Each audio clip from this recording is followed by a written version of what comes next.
I'm really excited for the fact that we qualified for stage 4. Last year, Tribe versus LG was the main story, and this year's gonna be the same thing with LG doing it wrong, solo and blur. Basically, it was a lot of snake stuff, to be honest. Dan and Vague were scheming to plot together and make a team. Vague, Tech, and Marshy left. Me and Blur got let go last minute. This year we added Blur, Solo, Space, and Forsaken to the team. If you can't beat them, join them. Stage 4 is around the corner. We know what we need to do to perform our best for stage 4. We can beat literally anyone. I mean, look out for us. We're gonna win this. After qualifying for stage 4, Blur was dropped, Bolu was benched, and a new player joined the team.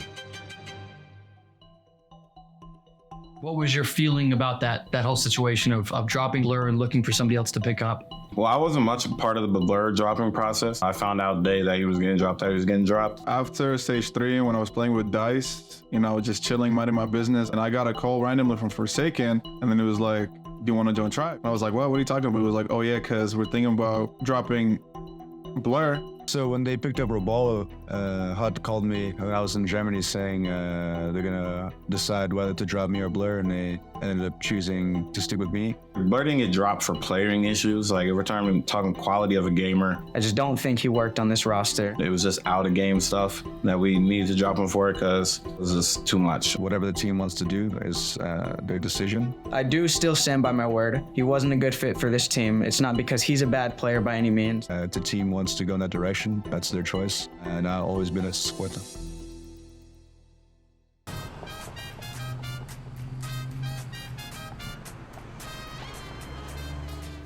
Picking up Romano, though, specifically was really good. He's known when he's performing to be at a very top level, very underrated. Very consistent and reliable player. Bolu is a very flexible player. He does a lot around the hill and on the hill. And you'll look up in the kill feed, he'll just be getting 4-mans on the hill. It may not make much of a difference. Small footnote in what has been a story dominated. Yep. GG.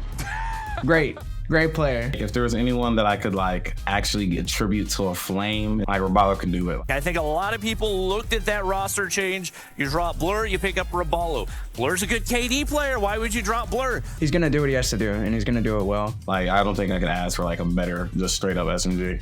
One of the best in the game, period. It all depends on how you play with your teammates, and right now this Tribe roster looking really, really strong. TeamM is a new team. They're underrated. They have veterans and rookies. They have players that people would deem subpar compared to us as individuals, but they've really proved themselves. They themselves can see the position that they're in, and they can realize that they have to do something about it, and that's what they've been doing. Jesus is their captain, so he brings the leadership in their team. His comms are amazing. He's a good leader, and he's definitely gonna help that team forward.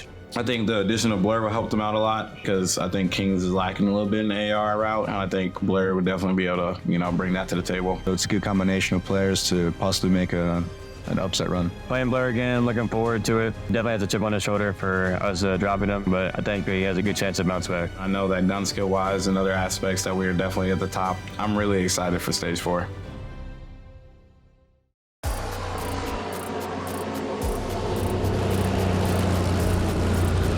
What's up, Washington? How you guys doing? Did you guys have fun in Seattle? Definitely. Back at it again with another YouTube video. All right. What's up? We in Seattle, eating oysters, drinking coffee. About to get these dubs, about to get this first place. Easy 7K in my pocket. We're at the next location for our B-roll pictures and whatnot. The most winningest player in Call of Duty Mobile, and he looks like it.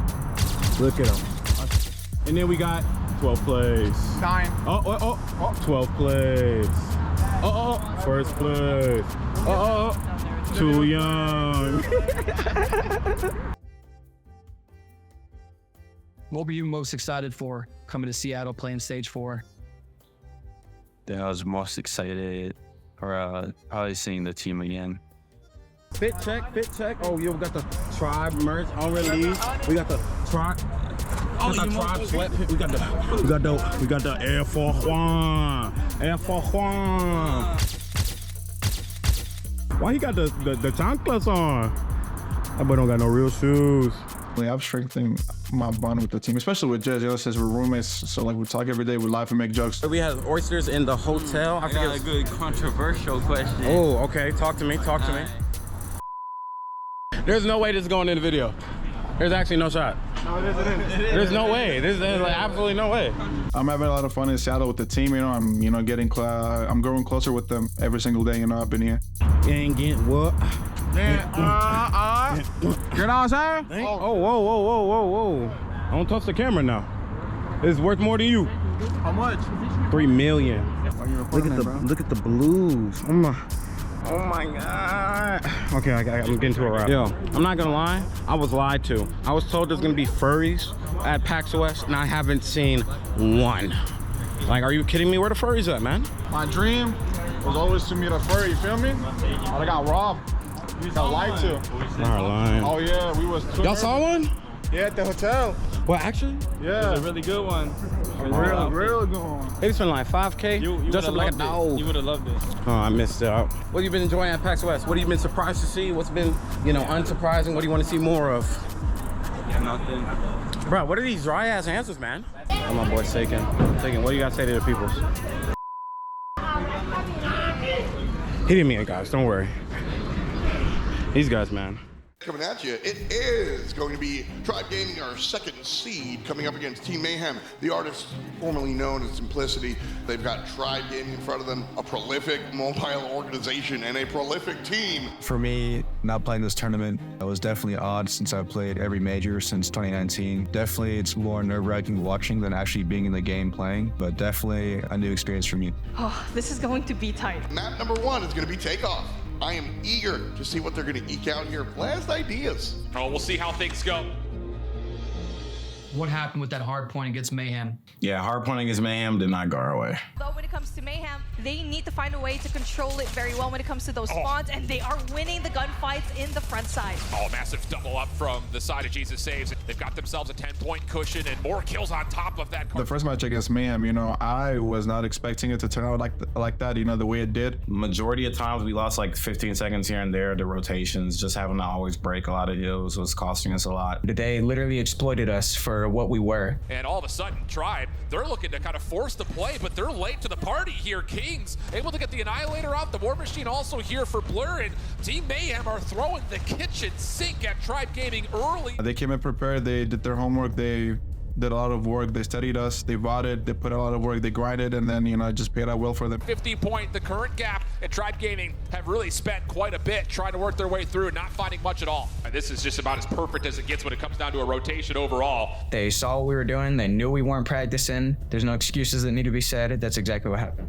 At the end, there was a big misplay by me and Saken. Our final hard point here at the top left side of the map. We both had our operators that we could have popped once we had control of the hill, but I kind of tunnel visioned in on just fixating on keeping my gun out. So an opportunity for Tribe to kind of use some uncontested. War Machine, Claw, all being spent. Cartels takes down a double. And that ended up costing us that game. 247 to 248 now, and it's just down to get anyone. Tribe actually touch the contestants in, but it doesn't matter. Jesus Saves comes around the back for the flank, and Team Mayhem steal away one of Tribe's best hardpoint maps and gives them their first hardpoint loss in stage 4. Mayhem showed up and they weren't playing any games this time. They really wanted to prove themselves. The biggest storyline here is that they surprised Tribe Gaming on one of their best hardpoint maps, and it's their first hardpoint loss of stage 4. The fact that they just get beat up in their own right on one of their stronger maps is a huge surprise. They proved that hard work is going to be talent any day, and they took advantage of us, and there's nothing more to it than that. The conversation moves over to Meltdown for the Search and Destroy. This kind of feels like a 50-50 map. What happened on S&D against Mayhem? And now it's just down to Space, who tries to hop it. There's the double chail, perfectly read by Team Mayhem. Mayhem just played better, quite honestly. Now it's down to Tribe trying to hold this from right inside the site.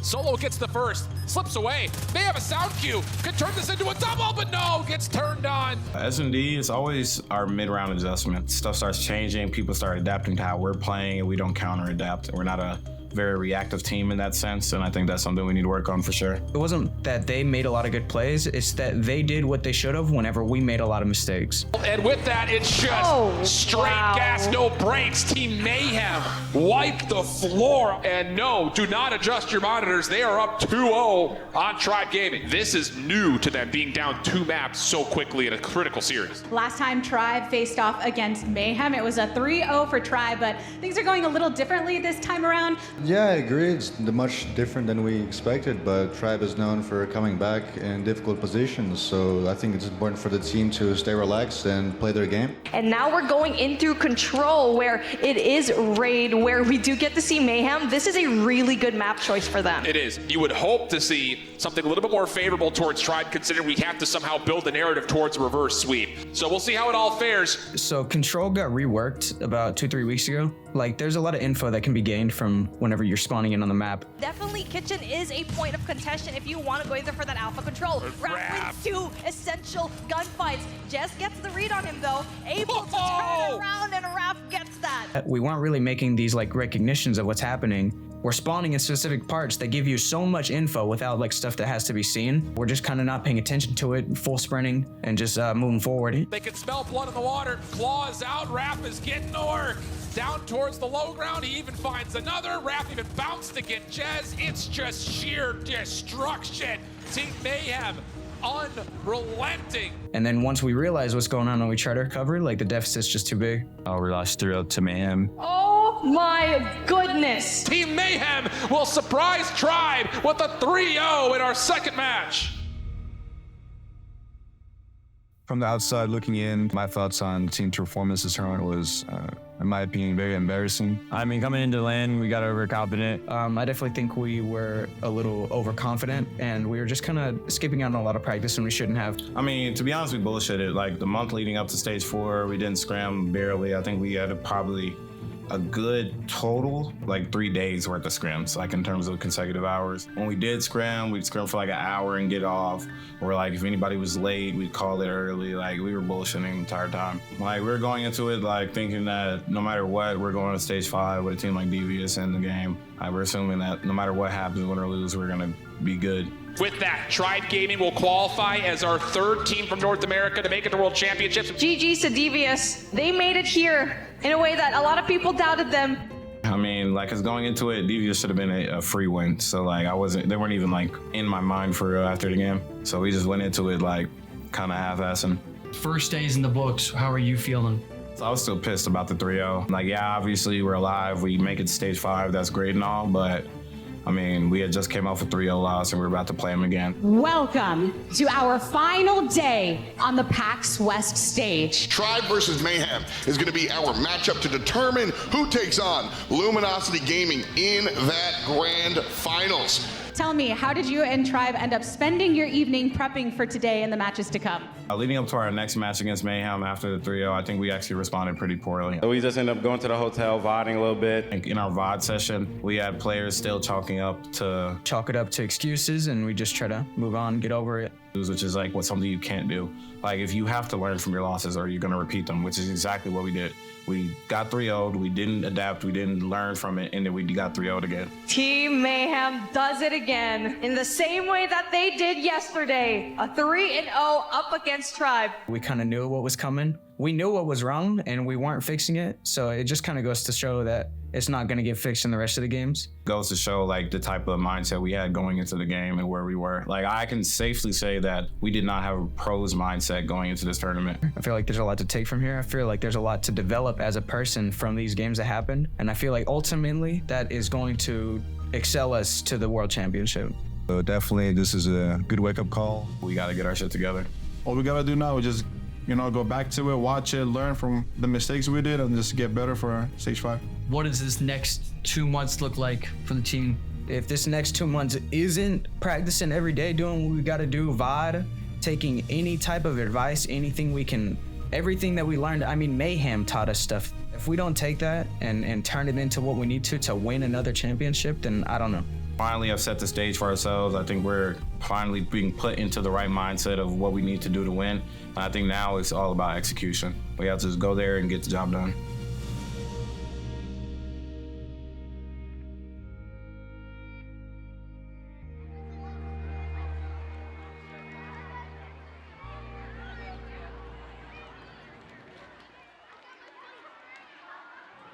The highest earning player in Call of Duty Mobile history is a divisive leader.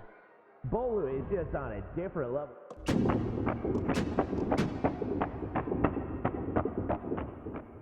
What's going on, guys? This is like my first commentary. All right, we got mushroom. All right. Martian band. Hello, my name is Barista, also known as Bolu. Found myself on Tribe Gaming a year and a half ago. If you look at Tribe, especially in CODM, like the first thing is gonna come to your mind is Bolu, you know? My role in the team is being the captain, in-game leader. Bolu, he's this serious guy, like in the public side. He was pretty quiet outside of the game. He won't go out of his way to be super loud. Although he's serious, he is understanding. So that's something that a lot of people don't really see. When I got picked up by Tribe, he definitely was a bigger brother, mentoring me and like helping me IGL the team and be the team captain that I needed to be. I know that Bolu likes to be in full control of his team. Being a leader like that, where you just tell the team to listen to you, it doesn't come right away. And if he's not the in-game leader, if he's not the captain, he's not going to be happy. He does not give up until the very end.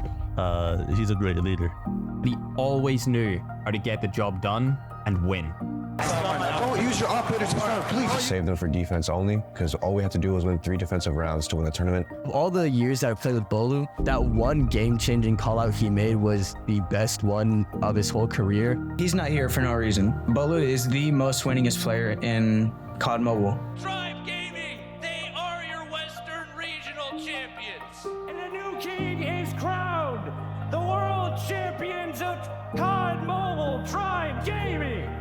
Yeah, he's a legend. He'll definitely be missed. You were a great competitor. Had fun teaming with you for about a year and a half. Great person, good player, and a good leader. Wish you the best. I wish Bolu the best of luck. Knowing him, his work ethic is going to get him wherever he wants in life. He may be done with playing Call of Duty Mobile. But I'll know you'll be one of the best at whatever you do in the future. And good luck to your future, Nintendo.